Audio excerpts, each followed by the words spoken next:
Hello my lovely students, this is Shobha Sharma. Welcome back to my channel Sharma ma'am. जैसे कि मैंने अपनी प्रीवियस वीडियो में 8.1 के एक्सरसाइज के क्वेश्चन करवाए थे 1 to 5 तक। इस एक्सरसाइज में आपको मैं रिमेनिंग क्वेश्चन करके दिखाऊंगी 6 to 11 तक। ठीक है बेटा। एक्सरसाइज 8.1 में 6 क्वेश्चन देखिए।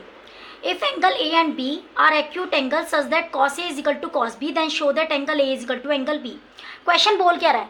सबसे पहले बेटा आपको क्वेश्चन समझ में आना चाहिए। एंगल ए और एंगल बी एक्यूट एंगल्स हैं जिसमें कॉस ए कॉस बी के इक्वल है और शो करना है एंगल ए एंगल बी के इक्वल हो जाए। तो उसकी पहले हम फिगर बनाएंगे। जैसे मैंने आपको पहले भी बता रखा है प्रीवियस वीडियो में, I have already to talk about that, कि सबसे पहले हमें फिगर बनाने आनी चाहिए एंड देन आफ्टर देन हमें क्वेश्चन को सॉल्व करना आना चाहिए। सबसे पहले हम फिगर बनाएंगे। ए बी एक्यूट एंगल्स हैं, ठीक है बेटा। ए बी कैसे हैं? एक्यूट एंगल्स हैं।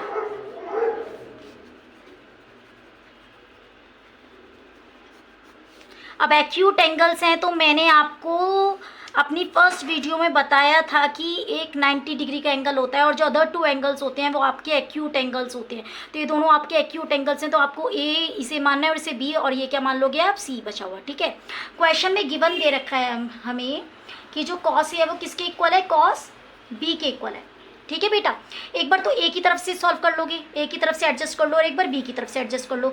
ए की तरफ से एडजस्ट करोगे तो एंगल के अपोजिट साइड को क्या मानते हैं? परपेंडिकुलर। 90 के अपोजिट साइड्स को हाइपोटेनियस, और रिमेनिंग साइड क्या होती है? बेस।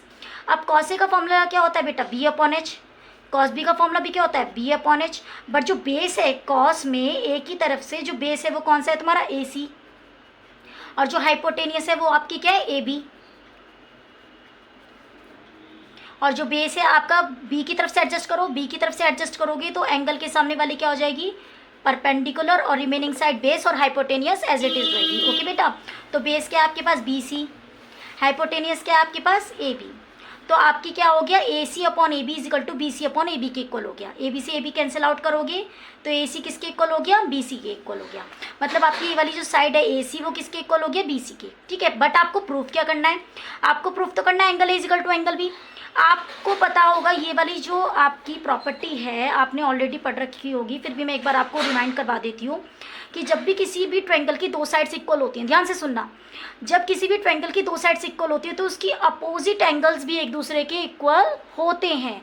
ये प्रॉपर्टी है कि अगर किसी भी ट्रायंगल की 2 साइड्स इक्वल हैं तो उसके अपोजिट एंगल्स भी एक दूसरे के इक्वल होते हैं। और ये वाली प्रॉपर्टी भी है कि अगर किसी की 2 एंगल्स इक्वल हो तो उनके अपोजिट साइड्स भी एक दूसरे के इक्वल होते हैं। बट यहाँ पे हमें क्या गिवन है? यहाँ पे हमने क्या सॉल्व करके लाए हैं? यहाँ पे हमें साइड्स इक्वल हो गए हैं। जब हमारे साइड्स इक्वल हो गए तो हमें प्रूफ क्या करना है? एंगल्स इक्वल हो जाए। तो ए सी लिखा है, तो ए सी के सामने वाला एंगल कौन सा? Angle B. मतलब ए सी का अपोजिट एंगल कौन सा पड़ रहा है? Angle B. तो उसकी जगह लिखेंगे एंगल बी इजिकल टू का इजिकल टू बी सी की साइड का अपोजिट एंगल क्या पड़ रहा है? एंगल ए।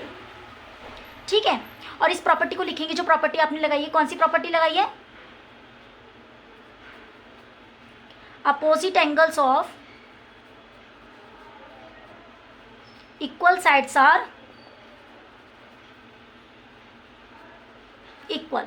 इसे पढ़ोगे कैसे? बच्चे कहते हैं मैम इसे पढ़े कैसे? इक्वल साइड्स के, ध्यान से सुनना से किस पढ़ना है, इक्वल साइड्स के अपोजिट एंगल्स भी इक्वल होते हैं। इक्वल साइड्स के अपोजिट एंगल भी एक दूसरे के इक्वल होते हैं। तो एंगल बी एंगल ए के इक्वल हो गया, और करके एंगल ए इधर लिख दो और एंगल बी इधर आ जाएगा। एंगल बी एंगल ए के इक्वल हो गया। ठीक है। और में हम इसको उधर लिख लेंगे, इसको उधर, एंगल ए एंगल बी के इक्वल हो गया। ऐसा बेटा क्यों करा? क्योंकि क्वेश्चन में एंगल ए को एंगल बी के इक्वल करना था, हैंस प्रूफ हो गया। ठीक है बेटा। इसमें हमें एंगल ए को एंगल बी के इक्वल करना था, ये प्रूव हो गया। क्वेश्चन क्या था फिर से देखो एक बार वो, angle A angle B acute angles से। एक्यूट एंगल्स में जो मैंने आपको बताई रखे हैं, I have already talk about that. What is acute angles? Acute angles is this that the angles is between 0 and 90 degree. Acute angles वो angles होते हैं जो 0 और 90 डिग्री के बीच में होते हैं। कॉस ए कॉस बी के इक्वल दिया, ये बेटा आपको गिवन दे रखा था। एंगल ए एंगल बी के इक्वल करना था, ये प्रूफ करना था। ये हमने प्रूफ कर दिया इस क्वेश्चन में। आई होप सो आपको ये क्वेश्चन समझ में आया होगा। अब हम नेक्स्ट क्वेश्चन की ओर तरफ चलते हैं। क्वेश्चन 7 कह रहा है कि कॉट थीटा 7/8 है। कॉट थीटा क्या दे रखा है? 7/8, और एवेलुएट करना है कि 1 + sin theta 1 minus sine theta upon 1 plus cos theta 1 minus cos theta के इक्वल हो जाए। सेकंड क्वेश्चन में हमें cos square cot square theta find करना है।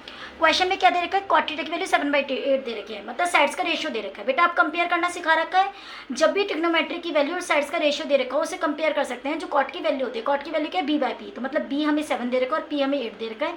यहाँ से हम क्या कैलकुलेट करेंगे, पहले हाइपोटेनियस कौन से फॉर्मूले से करेंगे, पाइथागोरस फॉर्मूले से। जैसे ही हम पाइथागोरस फॉर्मूले से हाइपोटेनियस कैलकुलेट कर लेंगे और फिगर बना लेंगे, फिर हम वहाँ से साइन थीटा कॉस थीटा की वैल्यू निकाल लेंगे और यहाँ पुट करेंगे और फिर क्वेश्चन इजीली सॉल्व हो जाएगा। अभी मैंने सिर्फ आपको क्वेश्चन बताया कि करना कैसे है, बट आपको अब मैं आपको सॉल्व करके बताऊंगी कि कैसे करते हैं। ठीक है बेटा, क्वेश्चन नंबर 7 देखो, सॉल्यूशन 7। कॉट थीटा में क्या दे रखा है, 7/8 दे रखा है। ठीक है, ऊपर वाला क्या होता है बेटा b, क्योंकि कॉट का फॉर्मूला क्या है b/p, और ये क्या हो जाएगा p, ये b दे रखा है और ये p दे रखा है। ठीक है, यहाँ से निकालना क्या है, यहाँ से हमें हाइपोटेनियस निकालनी है। तो आप सबसे पहले ट्रायंगल ड्रॉ करो। ये 90 डिग्री बना दिया आपने, ABC लिखो। ठीक है, वर्टिसेस पे, और क्या बोलते हैं थीटा है तो थीटा बनाओ, यहाँ बनाओ या यहाँ पे कहीं भी थीटा बनाओ। एंगल के अपोजिट वाली साइड परपेंडिकुलर होती है, 90 के अपोजिट वाली साइड हाइपोटेनियस होती है। रिमेनिंग साइड क्या हो जाएगी बेटा आपकी, बेस। बेस क्या दे रखे बेटा आपको 7, परपेंडिकुलर क्या दे रखा बेटा आपको, परपेंडिकुलर दे रखा बेटा आपको 8, और हाइपोटेनियस आपको नहीं दे रखी। अब पाइथागोरस थ्योरम के अकॉर्डिंग पाइथागोरस थ्योरम अप्लाई करोगे। पाइथागोरस थ्योरम के अकॉर्डिंग आपका हाइपोटेनस का फॉर्मूला क्या होता है, h = अंडर रूट में p² प्लस b²। p क्या दे रखा है बेटा आपको, p दे रखा है 8, 8 का स्क्वायर प्लस b क्या दे रखा है 7 का स्क्वायर। 8 का स्क्वायर क्या होता है 64, 7 का स्क्वायर 49, कितना हो जाएगा बेटा 113, कितना हो जाएगा 113। ठीक है, हाइपोटेनस आपका अंडर रूट में 113 आ गया। आप यहाँ पे फिगर में लिख सकते हो अपनी इजी क्वेश्चन को करने के लिए। ठीक है, अब हम टर्न करते हैं पेज को, आगे बताएंगे। आपको फाइंड क्या करना है, हमें फाइंड करना है 1 प्लस साइन थीटा, हमें फाइंड करना है 1 plus sine theta 1 minus sine theta 1 plus cos theta 1 minus cos theta. Question को देख के समझो। अब हमें निकालना क्या होगा, अब हमें निकालना है साइन थीटा कॉस थीटा, जब भी तो वैल्यू पुट कर सकते हैं इसमें, साइन थीटा निकाल लो। साइन थीटा का फॉर्मूला होता है p/h, कॉस थीटा का फॉर्मूला होता है हमारा b/h। ठीक है बेटा, p क्या दे रखा है, p देखो बेटा, p हमें 8 दे रखा है, h हमें अंडर रूट में 113 दे रखा है। p हमें क्या दे रखा है, p फिर से देखो बेटा, p हमें 8 दे रखा है और 113। b क्या दे रखा है, b हमें 7 दे रखा है और h हमें 113 आया बेटा। देखने देखो, p हमें कितना दे रखा था 8, फिर से देखो फिगर में, p हमें 8, h हमें 113, b हमें क्या दे रखा है 7 और h हमें अंडर रूट में 13। ये वैल्यू हमने फाइंड आउट कर ली। फाइंड आउट करने के बाद हमसे पूछा क्या है, हमसे पूछा है 1 प्लस साइन थीटा ब्रैकेट में 1 minus sine theta 1 plus cos theta bracket में 1 माइनस कॉस थीटा। कैसे फाइंड आउट करेंगे, पहले हमें जो फाइंड आउट करना है वो उतार लो।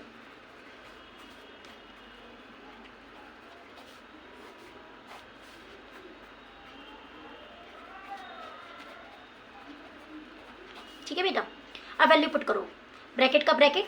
मैं बच्चों को इस तरीके से पढ़ा रही हूँ कि जिस बच्चे की कैलकुलेशन भी बहुत वीक है, मतलब जिस बच्चे को ये ही नहीं पता एलसीएम कैसे करते हैं, जिस बच्चे को ये नहीं पता पुटिंग कैसे करते हैं, जिस बच्चे को ये नहीं पता कि जब हमारी वैल्यू आ जाती है तो उन वैल्यू को हम पुट कैसे करते हैं, उसमें बच्चों को बिल्कुल भी क्वेरी नहीं आई। इस तरीके से मैं अंडरस्टैंडिंग करवा रही हूँ। ब्रैकेट का ब्रैकेट 1 का 1, ओके, प्लस का प्लस, साइन थीटा की वैल्यू क्या 8/√13, bracket bracket bracket close, bracket open, 1 minus sine theta की वैल्यू क्या है 8/√13, ब्रैकेट क्लोज, अपॉन का अपॉन, ब्रैकेट का ब्रैकेट ओपन, 1 का 1 प्लस कॉस थीटा की वैल्यू क्या है 7/√13, bracket open, 1 minus cos theta की वैल्यू क्या है 7/√13। ठीक है बेटा, अब आपको अगर ये भी चीज़ नहीं पता कि अगर एक जगह अपॉन में चीज़ है तो ये भी मैं बताऊंगी। अगर एक जगह अपॉन में चीज़ है और प्लस माइनस से बीच में, तो वहाँ प्लस, वहाँ क्या लेते हैं बेटा आप एलसीएम लेते हैं। तो नीचे यहाँ 1 ले लोगे सबके डिनोमिनेटर में। एलसीएम लेने के लिए एलसीएम लेते किस तरीके से, 2 मेथड होते हैं एलसीएम के, क्रॉसिंग वाला मेथड कर लो या फिर टोटल डिनोमिनेटर वाला मेथड कर लो, प्राइम फैक्टराइजेशन मेथड से।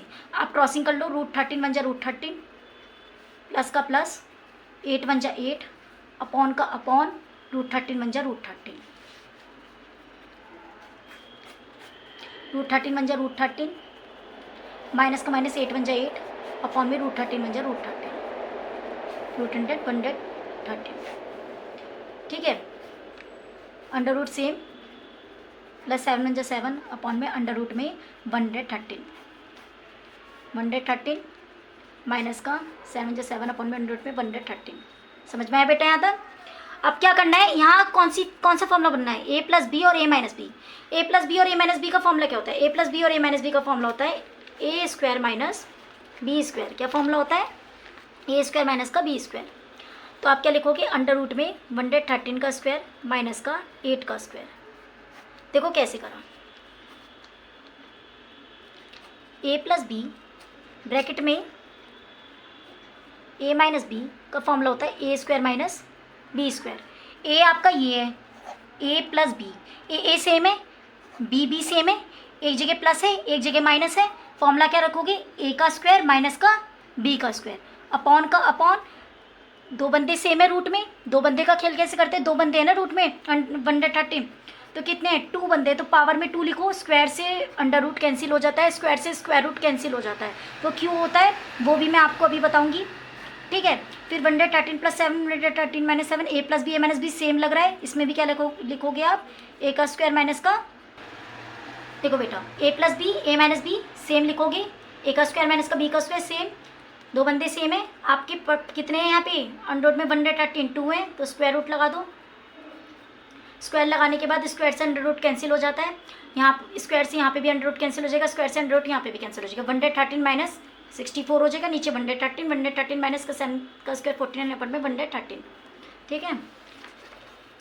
क्या आ गया आपका 113 माइनस का 8 का था, 8 का स्क्वायर क्या हो गया 64 अपॉन में 113 माइनस का 7 का स्क्वायर क्या होता है 49 अपॉन में 113। अब एक बात ध्यान सुनो, मैंने अभी आपको बताया था अंडर रूट में 113 था, स्क्वायर से मैंने काट के दिखा दिया था, और मैंने कहा था अभी बताऊंगी मैं इसे, फॉर अंडरस्टैंडिंग के लिए लिख लो, छोटी से छोटी टर्म बताई जाएगी आपको यहाँ पे, अंडरस्टैंडिंग के लिए लिख लो कि अंडर रूट से स्क्वायर क्यों कटा, रीज़न क्या है। स्क्वायर रूट का मतलब क्या होता है, इसे स्क्वायर रूट बोलते हैं, क्या बोलते हैं इसे, स्क्वायर रूट। स्क्वायर रूट का मतलब क्या है, स्क्वायर रूट में जो भी बंदा है इसके अंदर उसको हम कैसे खेलेंगे, उसे हम कैसे खेलेंगे बताओ बेटा। अंडर रूट में 113 है, 113 की पावर 1/2 लिखेंगे इसे, क्योंकि स्क्वायर रूट है। स्क्वायर रूट का मतलब है इस पर 2 लगाने की जरूरत नहीं है, जैसे क्यूब रूट के लिए 3 लगाना पड़ता है, स्क्वायर रूट में हिडन है 2 उसमें तुम्हें लगाने की जरूरत नहीं है। तो स्क्वायर रूट में 2 जब पावर में ले जाएंगे तो अपॉन में जाएगा, कैसे जाएगा अपॉन में, ऐसे समझो। जैसे अगर क्यूब रूट होता तो थोड़ा सा 3 लगाते हैं यहाँ पे, छोटा सा 3 113, तो उसको कैसे सॉल्व कर सकते हैं 113 मैंने बोला पावर में रेसिप्रोकल जाएगा 1/3। ऐसे ही अगर 4th रूट है तो कैसे जाएगा 1/4। समझ में आ रहा है बेटा, आया यहाँ तक समझने। इसलिए ही मैंने जब 113 अंडर रूट 113 को 113 का 1/2 लिख सकते हैं, ठीक है। और अभी मैंने बताया कि 113 जो है इसका हमें स्क्वायर दे रखा था, क्या दे रखा था इसका हमें स्क्वायर, तो 113 को क्या लिख सकते हैं बेटा 113 की पावर 1/2, और एक और पावर है इसकी 2, और दोनों पावर्स के बीच में कोई साइन नहीं होता, किसकी साइन होता है इनटू का साइन होता है, किसका होता है, तो 113 की पावर क्या हो गया 1/2 इंटू 2, 2 से 2 कैंसिल आउट, तो 113 आ गया, 113 की पावर क्या आ गया 1, और 113 की पावर का मतलब होता है उसको उतनी बार लिखना, तो आंसर क्या जाएगा 113। देखो बेटा 113 का 113 दो पावर के बीच में कोई साइन इंटू का होता है, 2 से 2 कैंसिल आउट 1 आ गया, ठीक है। और 113 की पावर 1 का मतलब है उसको एक ही बार लिखना, पावर 2 होती है 113 की 2 बार लिखते हैं, 3 होती है 3 बार लिखते हैं, आंसर आ गया। अब तुम्हें ये वाला कॉन्सेप्ट आया समझने की, हमने स्क्वायर से हमने 2 जो पावर थी 2 उससे हमने स्क्वायर रूट क्यों कैंसिल कर दिया, समझ में आया क्यों कैंसिल आउट हुआ। अब क्वेश्चन कैसे करेंगे, 113 में से 64 माइनस करेंगे, कैसे 64 माइनस करेंगे बताओ बेटा कितना आएगा, बताओ बेटा 49 अपॉन में 113, और इसे माइनस करेंगे कितना आएगा 64 और नीचे 113। अब मैंने 4 वाला सिस्टम और 3 वाला सिस्टम क्या होता है, अब यहाँ पे 4 बंदे आ गए 1 2 3 4, 4 वाला सिस्टम और 3 वाला सिस्टम क्या होता है, बच्चे पूछते हैं भाई क्या सिस्टम है, सोचो गैस करो क्या होता होगा। 4 वाला सिस्टम और 3 वाला सिस्टम ये है, देखो मैंने एक अंडरस्टैंडिंग के लिए बना रखा है, 4 वाला सिस्टम 3 वाला सिस्टम, बेटा क्या है 4 वाला सिस्टम और 3 वाला सिस्टम, देखो सपोज करो कोई भी फ्रैक्शन है, फ्रैक्शन कैसा लिखा जाता है, फ्रैक्शन लिखा जाता है अपॉन में, मतलब न्यूमरेटर हो जिसमें डिनोमिनेटर हो, जिसमें न्यूमरेटर और डिनोमिनेटर। ये न्यूमरेटर है, ऊपर वाले को न्यूमरेटर बोलते हैं, नीचे वाले को डिनोमिनेटर बोलते हैं।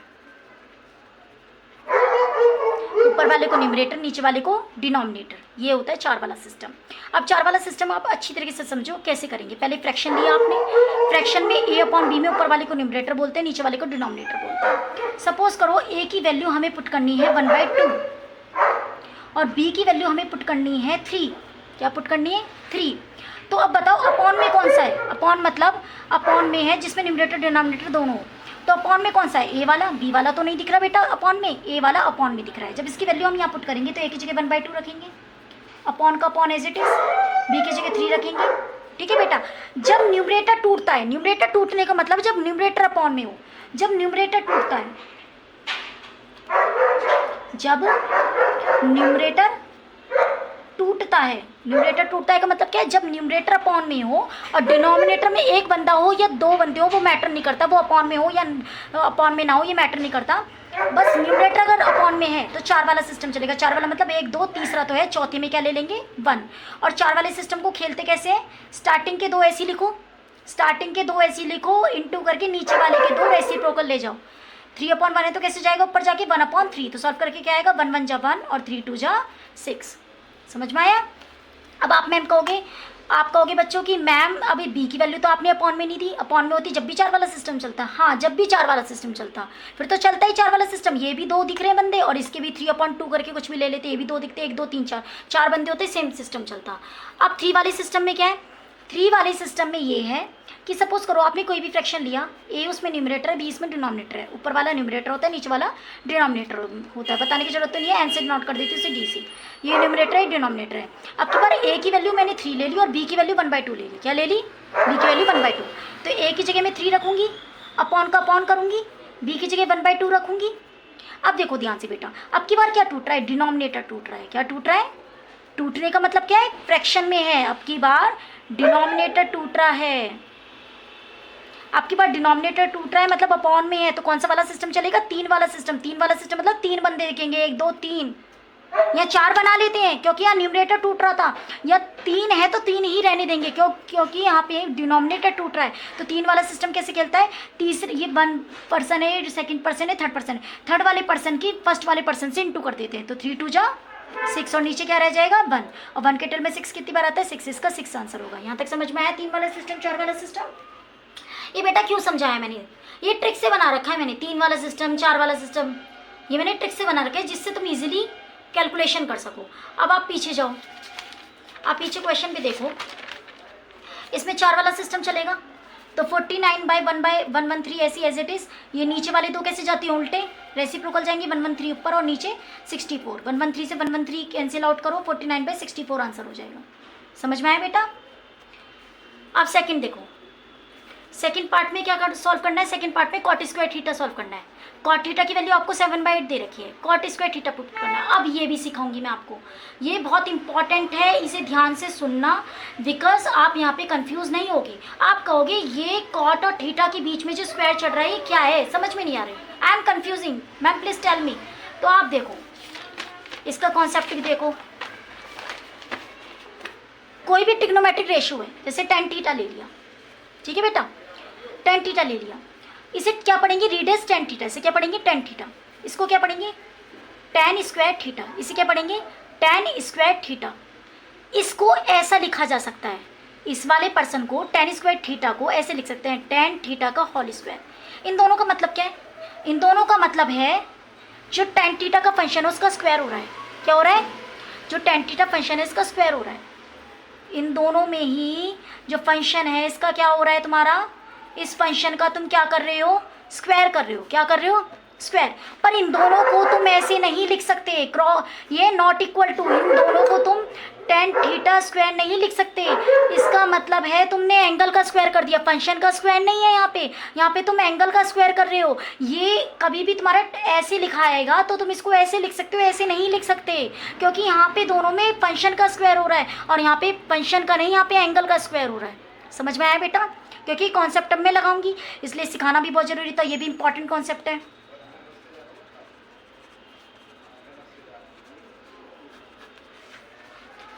देखो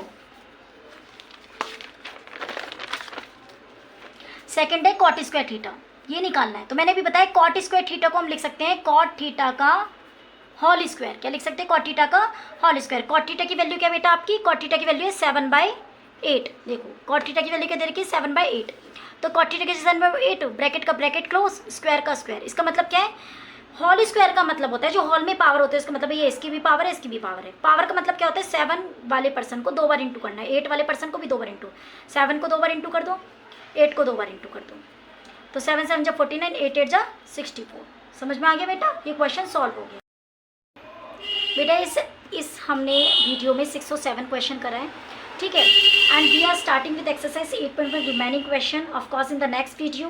and I see all my lovely students, I hope you like this video and please like, share, subscribe my YouTube channel name Sharma ma'am, and please beta don't forget to press bell icon. Thanks for watching this.